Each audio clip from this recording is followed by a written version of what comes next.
За аргачлал бүлгийн бичлэг А2. За өнөөдрөөс эхлээд хэдүүлээ чарт руугаа нэлээд хандаж эхэлнэ тийм ээ. Тэгэхээр өнөөдрөөс эхлээд бол хэдүүлээ арилжааны оролтын тухай яриад эхлэе. Өнөөдөр дуусахгүй бах. Цаашаа бол мэдээж үргэлжлэнэ. За арилжаа хийн гэж байгаа тийм ээ. Тэгэхээр арилжаа хийхэд хамгийн чухал зүйл бол тренд гэдгийг бол бид нар мэднэ. Тренд хаашаа байна? Тэр зөвхт биднээс арилжаанд орох хэрэгтэй тийм ээ. Гол руу өсөж орох гэж бол урсгалын хар, машин бариад гудамж зам руу нийлж байгаа бол хаашаа урсгалтай байна гэдгийг хар гэдэг олон жишээнүүд бий. За трендийн тухай ер нь бол за энд бол би трендийн тухай өнөөдөр мөн аврежийн тухай ярин зүгээр аль алийг нь бол би айгуу товчхон талдаа ярина. Ягаад тэгэхээр номон дээр нэлээд дэлгэрэнгүй байгаа. Тэгэхээр номоо унших хэрэгтэй. Номон дээр байгаатай холбогдуулж ойлгох хэрэгтэй. За ямар ч байсан энэ үгийг бол бид нар бас мэднэ тийм ээ. Trend is your friend гэж. Тренд бол чиний найз гэж энэ үг бол гарсан. Тэгэхээр хүмүүс бол арилжаа хийн гэхээр трендийн зүгт бид арилжаа хийх ёстой. Тэгэх юм бол арилжаа маань илүү магадлал өндөртэй юм байх болно тийм ээ. За трендийг тодорхойлох үндсэн 3 арга бий. За үүнд хамгийн нэгдүгээрх нь тренд шугам. За тренд шугам гэхлээр бол иймэрхүү зураг байгаа тийм ээ. Тэгээд хоёр оройг холбож татсан шугам бол унах тренд. Одоо энэ улаан шугам гэсэн үг тийм. Ханш тренд шугамны доор байгаа бол унах хандлагатай, тренд шугамны дээр гарч иж өсөх хандлагатай болж эхэлнэ тийм ээ. За тэгвэл өсөх трендийн хувьд яах нь вэ? Нэг ёроол дараагийн ёроол энэ хоёр үүсчиж энэ хоёрыг холбосон шугам татлаа, цааш нь үргэлжлүүлж татлаа. Энэ бол өсөх тренд. За саяны хэлсэн зарчим яг адилхан. Ханш тренд шугамны дээр байгаа бол өсөх хандлагатай, ханш тренд шугамны доор байгаа бол унах хандлагатай. Тэгэхээр энэ шинж чанар нь бол унах трендэд ч өсөх трендэд ч яг адилхан байгааг танаас харж байгаа. Унах тренд байна уу, өсөх тренд байна уу хамаахгүй. Ханш тренд шугамны дээр нь байгаа бол өснө, доор нь байгаа бол унана. За тэгээд номон дээр дэлгэрэнгүй байгаа тренд шугамны тухай бичсэн байгаа учраас тэрийг сайн уншаарай. За дараагийнх нь бол мөн average.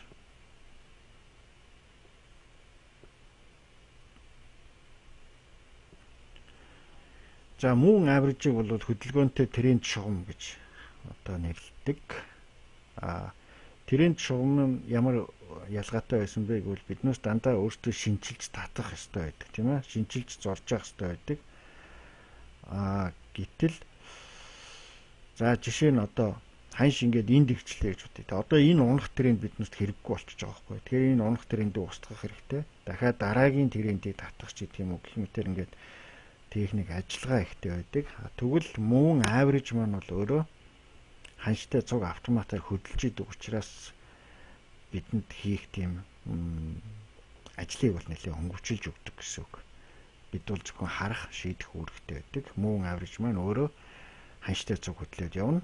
За ханш мөн average-ийн дээр байгаа бол өсөх хандлагатай. Ханш мөн average-ийн доор байгаа бол унах хандлагатай. За ийм нэг мөн average-ийн тухай хэлэх юм байна.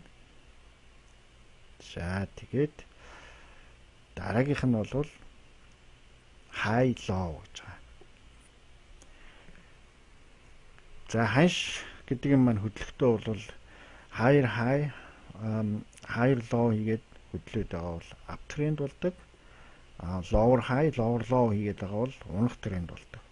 Тэгээд өсөх трендийн хувьд бол яг үхээр дандаа өмнө хийсэн higher high-га эвдээд байдаг. Одоо энийг энд дэвдсэн байна, энийг энд дэвдсэн байна гэдэг юм. Тэгэхээр өмнө хийсэн хайгаа эвдээд авах юм бол ханш өсөх трендтэй байна гэж ойлгох хэрэгтэй. Унах трендийн хувьд бол эсрэгээр ловгаар эвдээд байгаа бол унах трендтэй. Ловгаа эвдээл тэгэл ловер хай хийгээд авах юм бол унах тренд үргэлжилсээр байна л гэсэн үг. За тэгэхээр хай логуудыг бас хараад ханш ямар трендтэй байна вэ гэдгийг бас мэдж болох юм байна. За дараагийн нэг биднээс ярих зүйл бол өнөөдөр pull back гэдэг энэ зүйл байгаа.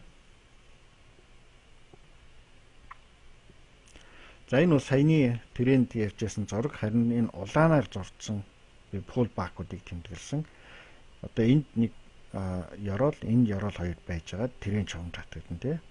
Гэтэл ханш тэр тренд шугам руугаа эргэж унж байгаа энэ хэсэг бол биднээс нэрлэдгээр pull back. Энд бол энэ орой байж иж унах тренд татагдсан. Гэтэл энэ дараа энэ лог хийсний дараа ханш тренд шугам руугаа өсөж байгаа энэ хэсэг хөдөлгөөнийг бол биднээс pull back гэж нэрлэдэг. За яагаад трендийн тухай ярив, pull back-ийн тухай ярив гэдэг зүйл одоо утгагүй ингээд тодорхой болно. За одоо цөмөрөө арилжааны оролт харцгаая тийм ээ. Одоо миний та бүхэнд одоо зааж байгаа арилжааны аргачлалаар арилжаа хийх энэ оролтыг харцгаая. Тэгэхээр Forex-ийн зарчим бий, бид нар сайн мэднэ. Трендийн зүг арилжаанд орох ёстой.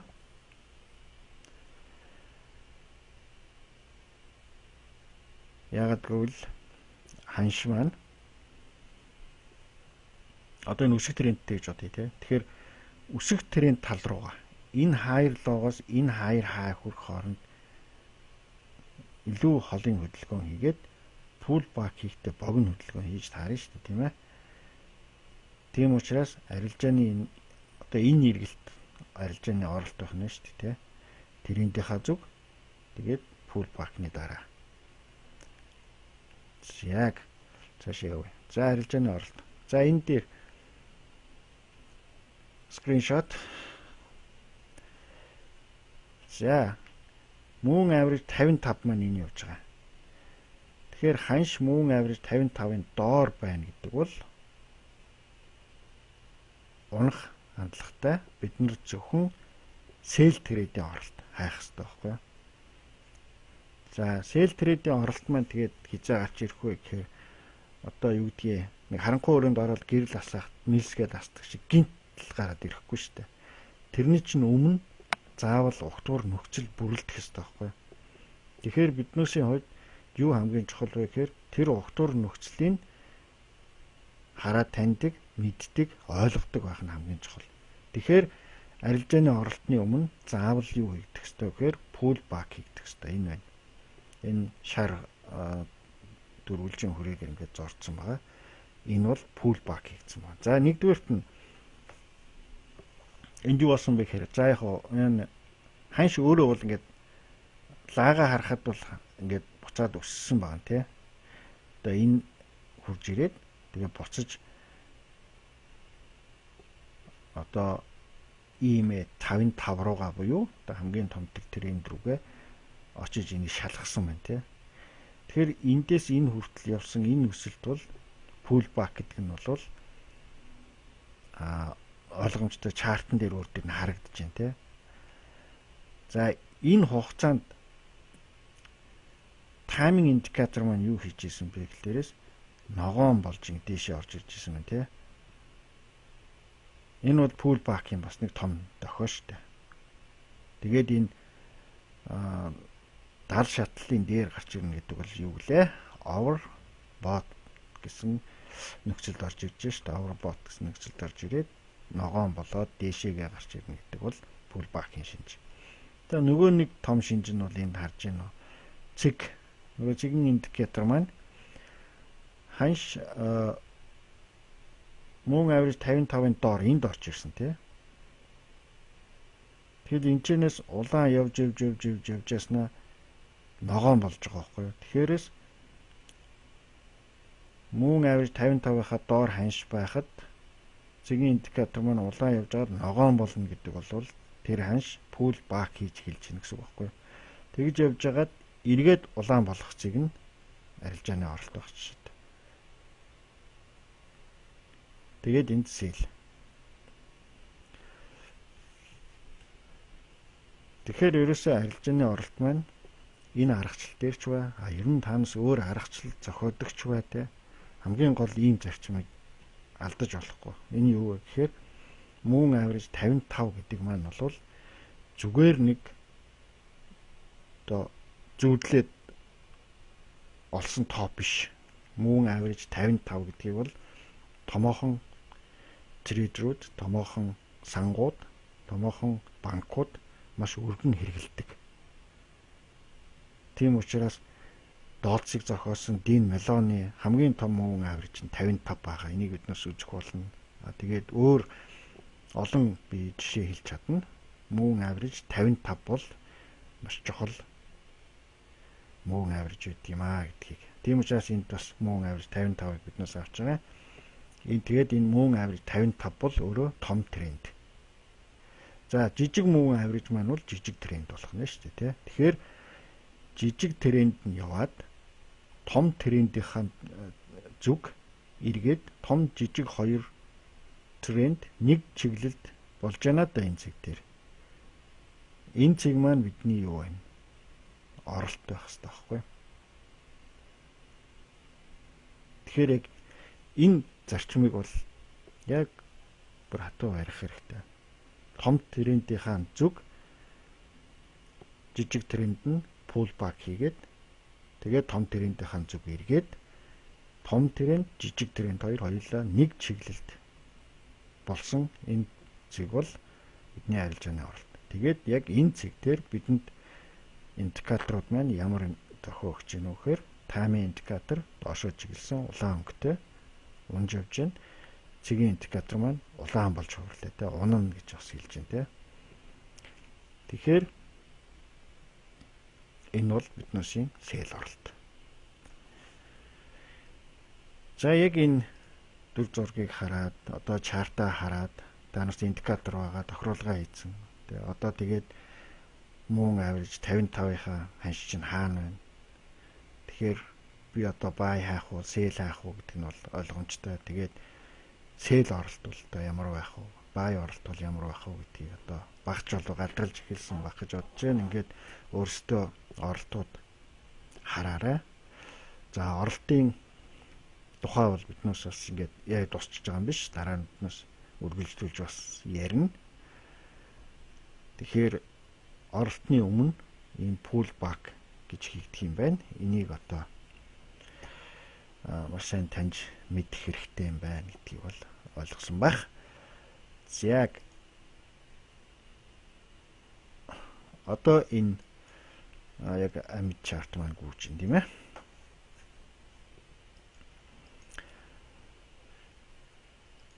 Одоо тэгэхээр та нас бол энэ индикатороо бас хараад ингээд ойлгох нь шүү дээ. За одоо жишээ нь хараа. Энд moving average 55-ийнхаа дээр гараад гэсэн тий ханш. Тэгэхээр одоо эднээс buy хүлээх хэрэгтэй тий. За buy хүлээхийн тулд биднээс яах хэрэгтэй? Pull back хүлээх хэрэгтэй. Энэ шүү дээ. Энэ pull back хийгдэж шүү дээ. Энд pull back хийглээ тий. Тэр pull back дуусмагц бидэнд юу өгөв? Ийм гоё оролт орж ирж харж байна уу? Тэгэхээр ханш дээшээ яваал исэн бол биднээс хүлээх нэ шүү дээ тий. Pull back хийхийг л хүлээнэ гэсэн. Тэгэхээр ийм pull back хийсний дараа ийм гоё buy оролт гарч ирдэг байгаа байхгүй юу? Тэгэхээр арилжааны оролтны өмнө pull back болно. Одоо тэгээ энэ за би дахиад нэг нөгөө юугаа татсан ч яах вэ? Сая бас мэдээ зарлагдчихад софтвер жоохон гацаагаад байна уу? Яг мэдээний дараахан болохоороос за ингэж аваад ингээд татах гээд үзвэл татаж өгнө үгүй юу? Доош нь татаж өгдөг юм уу надаа? За яах вэ? Энэ ногоон хүрээг ингээд доош нь залгаад харчихна. Дэнүүд ам шаттай болсод байгаа. Хотвол зя. Тэгээд дөнгөж сая биднээс ингээд ярьсан pullback маань энэ хооронд хийгдэж байна. Ханшин дээр бол pullback хийж байгаа нь харагдаж байна. Индикатораараа 70-ын дээр байсан таймын индикатор 30-ын доор ортлоо гэж унлаа. Ханш 55-ын дээр өсөж явсан ногоон явж исэн индикатор энд нь улаан болж хуурайад эргэж ногоон болж хурж байгаа байхгүй. Тэгэхээр яг энэ цэг дээр нь биднээс маш сайн бай оролт орж иж байгаа жишээтэй. За тэгэхээр танаас юугаа гэсэн харж байгаарай. Одоо ханшаа хараад гүйлгэж хараад яг ийм оролтуудыг харж байгаарай. За энэ нь бол дандаа 5 минутын чартан дээр байгаа. Би энэ голцоо 5 минут чартан дээр арилжаа хийдэг. Нэг авууштай юм хэлэхэд бол яг энэ зарчим биш. Ямар ч тайм фрейм дээр адилхан шүү. Ямар ч тайм фрейм дээр адилхан. За нэг цагийн руу очсон гэд өөр юм хараад иж болохгүй. Яг адилхан. Нэг цагийн руу очсон гэд өөр юм хараад иж болохгүй. За мөн авирж 55-ын дээр байна те ханш. Дээр байна биднээс бай харах хэрэгтэй тийм үү. Энэ юу хийгдэж ирлээ хөө. Pullback хийглээ. Дахиж нэг жоохон өсч ирээд дахиад pullback хийглээ. Дахиад pullback хийгдсэний дараа ханш мөн авиржууд дээрээ гараад том тренд, жижиг тренд хоёр маань нэг чиглэлд эргэсэн нөхцөл доор юу болов? Харж байгаа биз? Нэг цагийн чарт. Гэхдээ тэгээд одоо энэ дээр buy trade нэгэд энд stop loss тавьчихсан бол доо ингээд энэ дээр тас гээд аваад явлаа шнэ чинь тийм үү. Тэгэхээр цаг 4 цаг өдрүү тэрний ерөөс амаахгүй. За энэ тэрний тухай биднээс дараа ингээд ярих болно. За ингээд өнөөглөө миний түүсэн жимс энэ байна. Яг энэ ханшин дээр ийм арилжаа хийсэн. Тэгэхээр гоё. За энэний тухай биднээс дараа ярилцгах болно. За энд би арилжаанд орсон. Энд миний таргет байсан. Энд миний stop loss байсан. За яагаад ийм жоохон таргет тавьчих вэ гэдэг асуудал. Ханш доор орж ирсэн би сэл харах хэрэгтэй тий. Гэтэл анзаарсан бол би түрүү яриад байсан тий ингээд ханшин дээр pullback хийж байгаа нь харагдаж байна гэж тий. Энэ дээр бол ханшин дээр харагдахгүй байгаа ч тий. Ханш бол үндсэндээ хөдлөөгүй. Тэгэхээр юу харж pullback хийгдэж гэнэ үү гэдгийг үзэхийн тулд индикаторуудаа харах хэрэгтэй тий. Тэгэхээр энэ pullback энд эрт байгаа байхгүй юу? Тэгэхээр энийг биднес дараагийн хичээлдэр нэг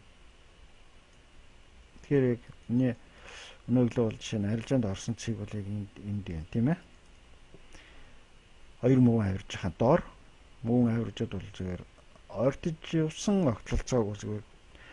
За яг энэ хугацаанд бол ханш бууж орж ирчээд доошоо орж өгөхгүй ингээд яваад байгаа байхгүй. Тэгэхээр нэг зүйл нь бол түрүүн би ярьжсэн тий. За энэ софтверээс одоо хүртэл гацчихтай. За яах вэ?